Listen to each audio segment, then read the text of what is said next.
Moreton Island or Fraser Island? This is probably one of the most frequently asked questions that we get.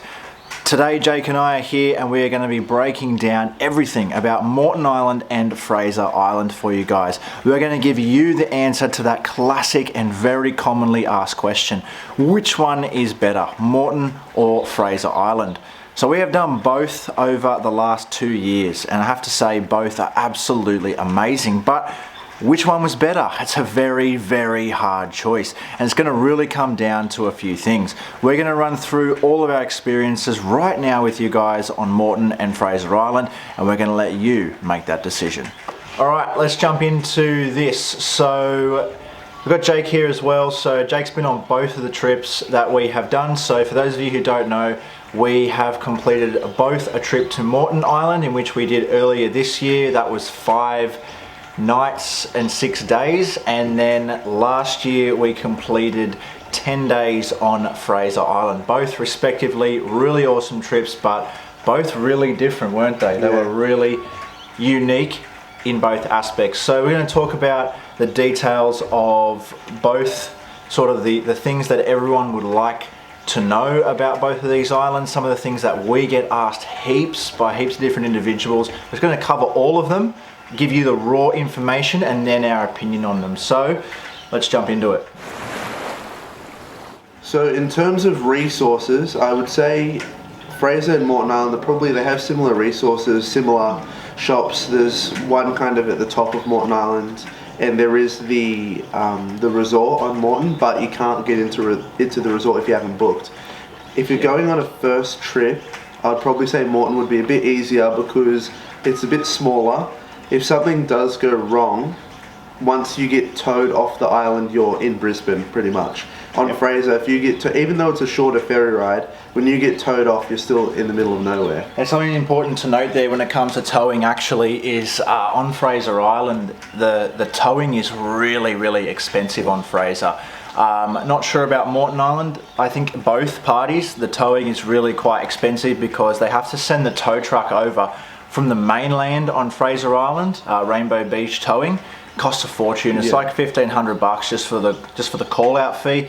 I definitely agree with what Jake's saying here. Moreton Island, the size comparison between both. So Moreton Island is probably a quarter the size of Fraser Island.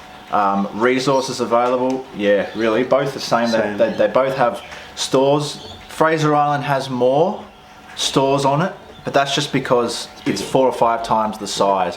Moreton Island has Castaways and it also has Tangalooma Resort, but as Jake just said, we actually found this out the hard way, that you're not allowed into Tangalooma Resort without a resort pass at all. And that was quite surprising to find out. So we missed out on seeing inside Tangalooma Resort. Both the resorts on Fraser Island, Yurong and Kingfisher Bay, don't have that sort of system in place. You can go there and freely explore around. Both are really beautiful. Both are all three. So Tangalooma on Moreton Island is a beachfront, so is Yurong, and so is Kingfisher Bay on Fraser Island. So resources on the island, all very similar. And I would think that the towing as well, if you have to be rescued, it is probably easier to be rescued on Moreton Island due to its size, you reckon? Yeah, the ferry ride is a lot longer, but it's probably the same to call out to come and get rescued on the island, but then once you get off on Fraser, you'd have to get towed down to Brisbane or something, and that's like 3 hours from where I think it's Rainbow Harvey Bay, Whereas Moreton Island, as soon as you're off, you're in Brisbane. Yeah, that's a definite benefit of Moreton Island as well. You leave from the port of Brisbane in the CBD, so you've got everything there beforehand if you want to grab it. Depending on where you're coming on Fraser, if you come in from Harvey Bay side, you do have the luxuries of a town, but if you're coming in from Rainbow Beach or in Skip Point, which is the most common, then you really don't have much around you. Nothing. Yeah, there's really nothing there. While we're on the topic of ferries, let's talk about the ferries. So we went on Fraser Island via Inskip Point. That was really, really quick, really easy. We went on Moreton Island. There's only one option through Moreton Island, I believe, and that is the MyCat. that was really easy also. Yeah, I have to say both were easy. The Inskip Point ferry took 10 minutes from the tip of Inskip Point over to the bottom of Fraser Island, and then you go up the inland track, and it probably takes you an hour to get to Eurong. Yeah. Whereas Moreton Island, it's about an hour and a half ferry ride from the port of Brisbane to Tangalooma Rex, where you get off the ferry, but you're pretty well, when you get off the ferry, you're less than 5 minutes from a camping zone, and everything is sort of there. As I said, Moreton is really, really a lot smaller. In terms of cost, the Fraser Island ferry was a little bit cheaper, a little bit, but both very, very similar. So Fraser Island, you have multiple ferries on offer when you want to book. So there is a ferry that leaves from Hervey Bay. There is also the Inskip Point ferry, but they're both very similarly priced. They were about $160. The MyCat was about $160 a hit, and I'll put the exact cost up on the screen now for you guys comparing them both. But the Fraser Island one was similar. So the cost of goods on both the islands, they're both pretty similar. There's no fuel though on Moreton Island. Fraser, there is. I think obviously it varies. When we were there, it was about $3.50 a litre for diesel. Moreton Island, there's nothing. I think you can get 20-litre jerrys of diesel. I don't remember. I didn't look how much it was, but that would be expensive. That would be more if you're just trying to get to the ferry, or like you're really in trouble. Fraser Island though, because it's so big, depending on how long you'd stay, if you want to do the whole island, you'd either have to bring a lot of jerry cans, or you'd have to fill up at that $3.50 a litre. Yeah, we did the whole of Fraser Island on 1.5 tanks, about that. So we did have to fill up once on Fraser. I think it was $3.50 or $3.80 per litre at the pump. And on Fraser there are multiple fuel stops on the way up to the tip of Sandy Cape. On Moreton Island, like Jake said, nothing. You can buy 20-litre jerry cans from Castaways. We didn't need a refuel, so we didn't ask how much they were, but just in general, costs of goods on the islands, both of them, are more than the mainland. Yeah. Quite significantly more than the mainland. So to keep that in mind, Moreton Island though, back to that note before on its size, Moreton Island, as we said at the start of this video, is a quarter of the size of Fraser Island. So we didn't need to refuel on Moreton Island. We took full tanks on, and we still come off with over half. Yeah, at over half. And Fraser Island though, just because of its sheer size, we needed to refuel on there, and we were just doing heaps more. But cost of goods, the cost of the fuel on Fraser, expect that about $3.50 to $3.80 depending on where you get it from. Moreton Island, I'd say that those jerry cans on there are a little bit inflated with the pricing. Even though we didn't need any, we didn't grab any. Just with the basic trend, you can assume that they are probably a bit pricey. So just keep that in mind when you're purchasing goods to go to both of these places, that the goods on the island, they are available. Both the stores had pretty well anything that you would have needed. They had fresh meat, they had all little conveniences, toilet paper, toiletries, all those things. But if you're gonna leave it to buy that stuff on the island, expect to pay an inflated price. So the location of these two islands, they're very, very close to each other. This is why the question, which one is better, Moreton or Fraser, gets asked so much. So Fraser Island is off the coast of Hervey Bay, about 3 hours drive north of Brisbane, and Moreton Island is located just off Moreton Bay out of the port of Brisbane. So right out off the coast of Brisbane CBD. You do literally leave from the port of Brisbane, all the big container ships and stuff in there. However, Fraser Island is another couple of hours north. Although, as the crow flies, they're pretty close to each other. The south tip of Fraser and the north tip of Moreton, probably 150, 200 k's as the crow flies from each other. So very similar environments when you're on the island. So tropical sort of beaches, clear water, can be said for both. Very beautiful. Alright, so things to do. In my opinion, this is probably where it changes a little bit. Yeah. I'd say Moreton Island, there is not much to do in terms of activities. There's the resort which you could go to. However, if you're camping, there's pretty much, in terms of like activities, like Fraser has Eli Creek, all the stuff like that, all the inland lakes. Moreton Island doesn't really have any of that. It's mainly just beaches. You can't really go inland. There was a few to go around Tangalooma. There's an inland track, but Moreton Island is good for a first trip because you just go there and relax. There's not. I think there's some, you can do like quad biking and stuff through Tangalooma Resort, but that's pretty much it. Fraser Island, you've pretty much all up the east coast as well. There's Eli Creek, there's the shipwreck as well, Mahino, and then you go up, there's Nagala Rocks, go up to Sandy Cape, and the landscape changes as well when you go inland. It's like a rainforest in there when you're near Central, the Central Campground. And all the inland lakes, they're all pretty different. Like one was like crystal clear blue, and another one's kind of like brownish. Like there's all different types of scenery. Yeah, I definitely agree with that. Moreton Island is fantastic for just sitting around relaxing, but don't go there expecting to sort of do attractions. If you're going to Moreton Island just wanting to do attractions, you could do the whole island. Like you can drive the whole Moreton Island in a day. Yeah, you can. From south to north, both coasts, you can literally drive it in a day. Fraser Island, I don't believe it's the same can be said. Like Jake was saying, on Fraser you've got, just on the east coast to name it, you've got like Boomingen, you've got Lake Mackenzie, then you've got Eli Creek, Mahino, Nagala Rocks, Orchard Beach. That's just to name a few of the things, like Bobby Point, all that stuff. And that's mainly just on the east. And then you go to the west, and that's a completely different. It's not the same as the east side. Yeah. The west is completely different. It's a whole.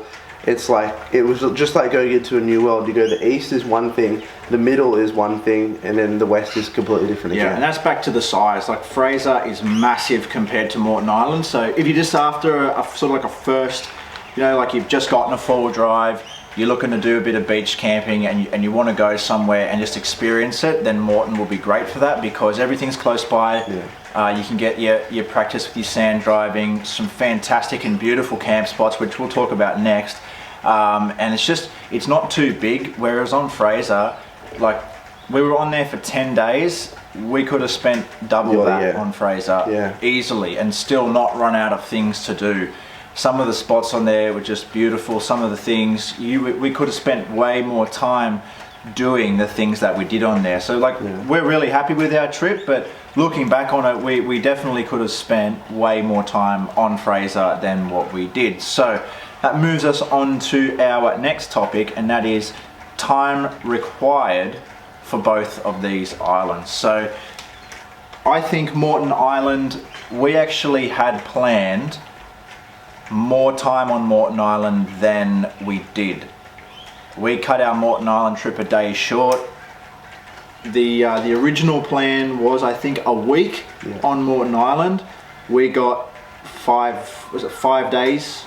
It was 5 nights, 6 days. Yeah, 5 nights, 6 days out of Moreton Island in the end, because we had literally gone from, we started on the southwest zone, then we went over to the southeast, then we went to the northeast. We couldn't get a camp spot on the very northern point, so then we went to the northwest. So we had camped in every single part of the island, seen the entire island in 5 days, and we were sort of going, well, we've not got anything to do for that 6th day, so we ended up actually cutting the trip a day short. Whereas on the other hand, Fraser, I think Fraser Island for a first timer, minimum 3 weeks. I think you could spend a minimum 3 weeks. Depends how you want to do it. Both of these islands offer resorts that you can use as a base camp if you're not a camper. If you want to go there and stay in a resort, you can stay at Tangalooma. On Moreton Island, you can stay either in Eurong or Kingfisher Bay. On Fraser Island, sort of Eurong is sort of the eastern hub. I personally think that Eurong is the one that you'd stay at if you wanted to do attractions.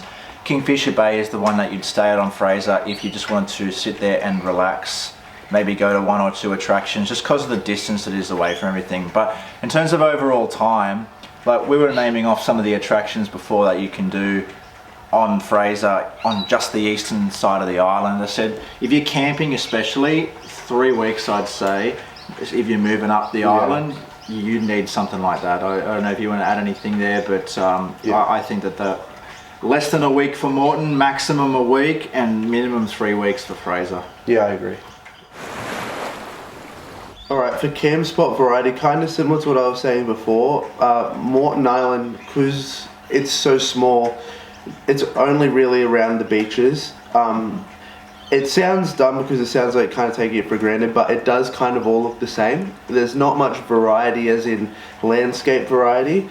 Fraser Island is, the east side and west side beaches are completely different. Like the sand is a different colour, the water's a different colour, the beach is a different width, the sun sets over the beach on the west side. And then inland on Fraser, it's just like a rainforest, it's like a completely different world. Whereas Moreton, it's pretty much, you just can kind of go around. The north and south are pretty similar. If you took a photo of both, you wouldn't really be able to tell. If you took a photo of both east and west of Fraser, you could straight away you could tell. I think that I agree with that. The beach diversity on Moreton is still noticeable. Like the east is different to the west in like width and stuff, but like to me personally, if you guys watched our Moreton Island videos, and I got a ton of feedback on this about like the wind in some of our videos, the east coast to me is a write-off on Moreton Island, a complete write-off. I don't think I'd ever camp on the east coast of Moreton Island again. If we ever went back, we'd be stuck on the west coast. The east coast of Moreton was so windy, to the point where if you actually go back and watch episodes 2 and 3 of our Moreton Island adventure, some parts of them you're like almost unbearable because of that wind. So we have a really good mic on the camera, and it just picked up everything, and it was so windy, you see. So I think on the east coast of Fraser was awesome. Yeah. Like the camp spots on the east of Fraser, the Moheino zone, and then we had Orchard Beach up the north there. That was fantastic. Yeah. We didn't have any of that wind issue on the east side of Fraser, just because of how sheltered the campsites are. That's just something, I think the east coast campsites on both islands were great. The northwest zone for me on Moreton Island was the best by far. But can it compare to the east coast zones on Fraser? I'd say no. I would definitely say no. Yeah. Sandy Cape and Awinia Creek on Fraser Island are just something else. They are something you just have to experience to understand how truly beautiful that they are, and that how we can be so blessed to have spots like this in Australia. Like Awinia Creek, that was, and just that experience for the first time. And I think it goes back to the size, like the size of the island, the trek that we went through to get there. You know, it wasn't just a 10 or 15 minute drive over the island like it was on Moreton. It was an hour and a half of slogging it through the rainforest, and then we did the 2 really deep saltwater creek crossings, and then here we are finally at this amazing camp spot that we got pretty well almost all to ourselves. It was just awesome. It makes it worth it. And Awinia Creek on Fraser Island was not bollarded off. Awinia was really good. Northwest zone on Moreton Island, whilst was really good, was bollarded. You had sectioned camp spots you could only stay in. Awinia Creek wasn't. And that's a common thing that I noticed on Moreton Island, is that a lot of the camping spots and zones are designated, whereas on Fraser it's you camp in between here and here, go for it, find your spot. That was awesome. I loved it about Fraser. So varieties, I think, Fraser Island has more campable spots. And what I mean by that is, as I said, I would never camp on the east coast of Moreton Island again after just the horrendous wind that we got. And that wasn't just because we were filming. Yes, it did affect our video quality, but also everything we did, but from cooking to just sitting around and relaxing, was impacted by the monstrous wind. I reckon I got 2 hours of sleep that night that we stayed on. There was one night we stayed on the east side. Yeah. Because it was so bad, and it just didn't really make it enjoyable, in my opinion. It's still beautiful. Like when you look at it, if you watch the video, it's great. But actually staying there, it was a bit painful staying there. Yeah, I agree. So whilst that's like exactly what Jake said, we're not saying that it's not beautiful or anything like that, because it was really nice and scenic, and it was really nice driving up the eastern beach.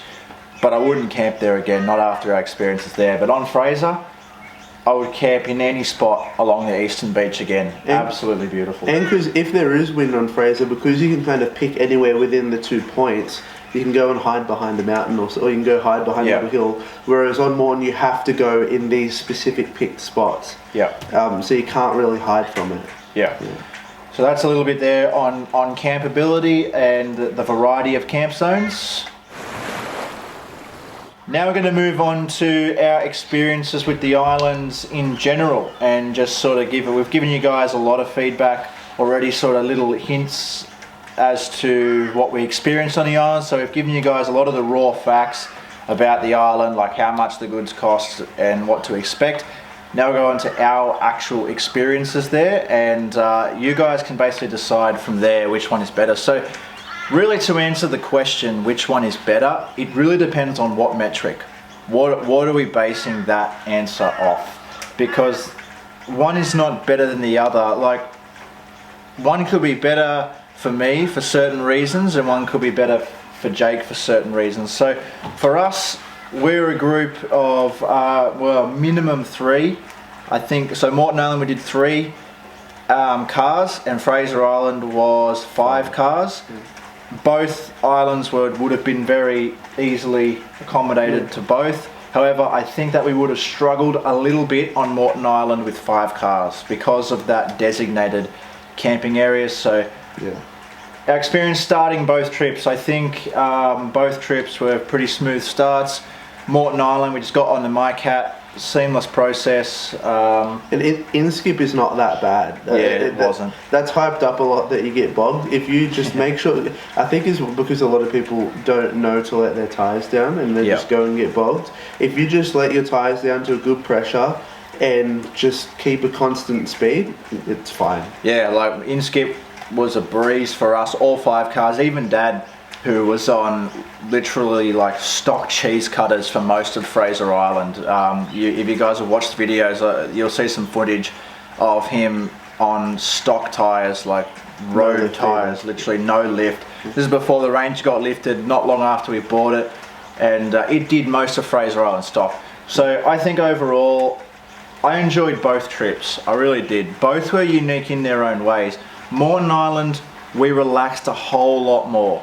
We sat around doing not much for a majority of the trip, I think, didn't we? I think if you're, for me, if you're young or a young family and want to do activities, want to show the kids, go this, want to like go down a big sand hill on a boogie board, do fun stuff like that, I think Fraser's the way to go. Whereas if you just want to chill out, you don't really care about attractions, just want to sit by the beach and camp, you can do it on Fraser, but I think it'll be way easier to do it on Moreton Island. Yeah, I agree. Way more practical. Port of Brisbane, way smaller. It's way easier to get to camp zones on Moreton, and everything's sort of sectioned off for you, so there's no trouble finding camp spots or anything like that. They're very easy to identify. So if you sort of just want an easy, relaxing few days, then Moreton Island would be my go-to for that. If you want attraction-based, constantly doing something, I would say Fraser Island. Now, like Jake said, you can just sit on Fraser Island if you want to, but I feel like that would be a bit of a waste. I think that if you're going on Fraser Island just to sit and do nothing, like there's so much there that I feel like you'd be wasting your time a little bit. You'd want to be doing things and actually seeing. Like, there are some things on Fraser Island that you cannot find anywhere else in the world. Not just in Australia, in the world. Like, it's the largest sand island in the world.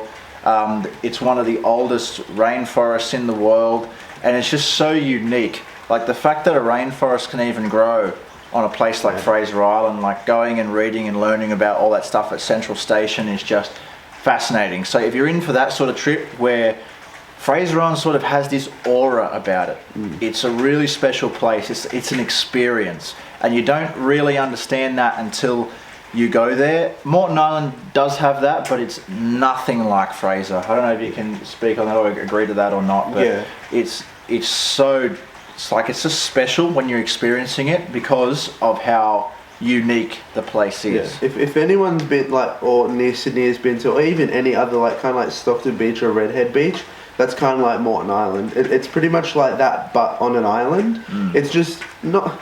You don't want to sound ungrateful because it's so beautiful, but it's just it's just a nice beach. You just chill out. Fraser is just like, you just feel, I think as well, because it's in the middle of nowhere, like there's nothing around it. You've got to go out of your way to get to Fraser Island. Yeah.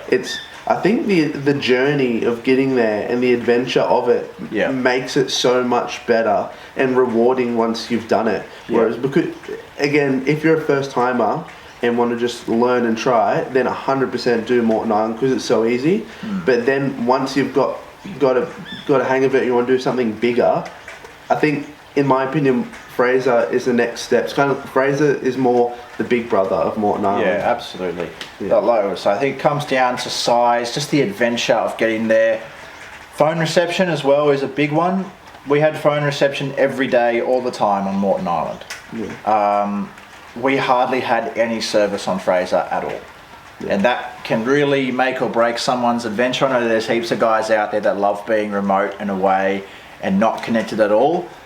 That's a big thing about Fraser. But yeah, basically reiterating all the things that we just touched on, the adventure to get there, the experiences, its uniqueness, and just how amazing it is, and so many people talk about it, really separates Fraser from Moreton for me.